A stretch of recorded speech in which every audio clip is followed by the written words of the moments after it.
I'm going to make this pretty quick. This is Ellen Meister, and I want to do a reading for you, a quick little reading, 2 little snippets actually, from my brand new book, Joyride.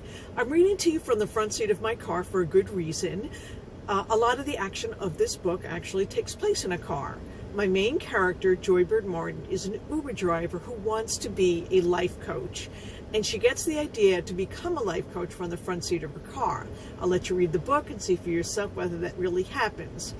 But right now, I'm going to read to you a couple of little snippets of scenes between Joyride and her father, Sid Marcus, because a lot of the early readers of the book have been telling me they really, really love the banter between these two.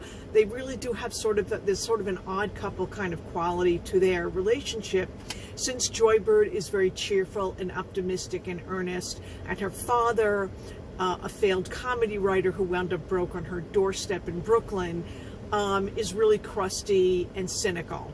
So the relationship between these two and how they can navigate this relationship is a very, very, very big part of the book. So here are just like 2 little scene snippets. In the first one, I'm just going to read to you a bit from when we see Joyride finish her shift as an Uber driver and come home to her Brooklyn apartment where her father is staying with her, to hear music blasting. So just a little bit, just a few little lines. So here goes. She put her key in the lock and opened the door to the oral assault of Alice Cooper blaring "School's Out." She could feel the bass in her belly rumbling like indigestion. "What on earth, Dad?" she called over the music.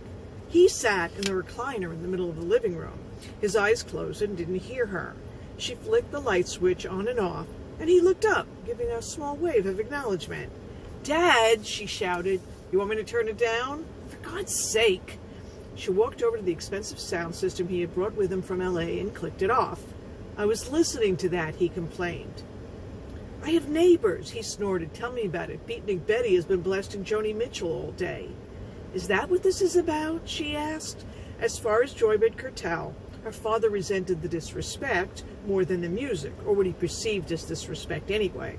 Since his fall from grace, Sid Marcus had been quick to feel victimized, insisting that life had dealt him a crappy hand, skimming the best cards for someone else.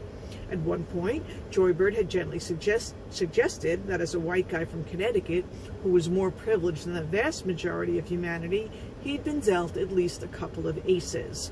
Still, he clung to his victimhood like a favorite charm. Joyride shook her head, summoning patience. "You like Joni Mitchell." "That's not the point. Who listens to 3 Joni Mitchell albums in a row?" "Anybody who wants to," she said. "Well, I didn't want to." "You could have just asked her to lower it," she said. "I did, in my own way." Okay, and that's a little bit from that scene. And now I'm going to jump to another scene that comes later in the book. But again, I've edited out any spoilers, so hopefully you'll be able to follow it, because I do have to jump around a little bit. But this is a chapter where Joyride is trying to cajole her father into going for a ride upstate or to see some fall foliage. Keep in mind, he had been living in Los Angeles, and now he's in Brooklyn with her. So this is Joyride speaking. "When was the last time you saw the northeast foliage?" Her mother, she remembered, had loved the splendor of fall, and Joyride hoped she could tap into some of that nostalgia. He walked over to the window. "Look, a tree. I'm transformed." "Come on, Dad. You lived in L.A. for so long, you must miss seeing the autumn colors." "You know why New Yorkers are so smug about their damn foliage? Because the weather sucks, and they're trying to convince themselves there's a reason to live in this damp, dank climate besides the pizza." He came back to the table and sat. Joyride saw his eyes turn sad as he filled with all the losses he'd suffer. She couldn't let him go there. "Maybe you need a break," she said. "Get out of this apartment. I think it'll do you some good." He seemed to consider it as he sipped his coffee.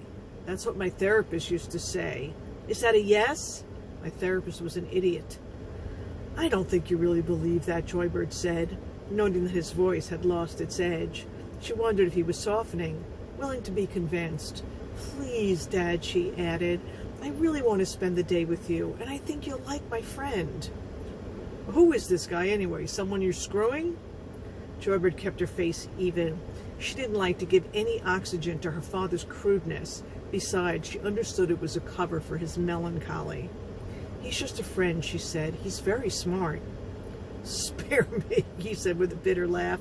"The last thing I want to do is spend time cooped up with one of your pungent, boring-as-shit, looms-his-own caftans, deodorant-rejecting Brooklyn hipsters. He's not like that.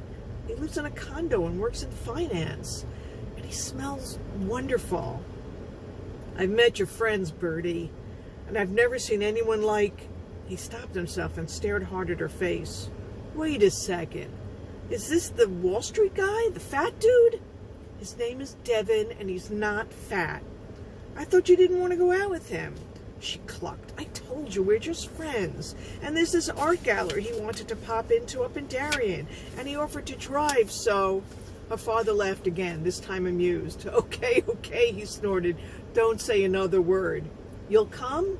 I've got to meet this guy and see what this whole thing between the two of you is all about." He rose and headed toward his bedroom.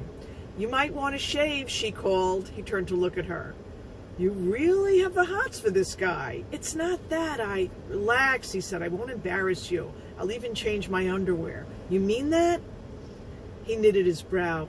"I know I'm a slob, but I do change my boxers." "I meant about not embarrassing me," she said. "I don't know if I can handle it." "Don't worry about it, Bertie," he said. Joybird nodded, but before she could utter a sigh of relief, he added, "You're tougher than you think." And those are the two snippets I'm going to read today. I hope it entices you to want to read more. Thanks. Bye.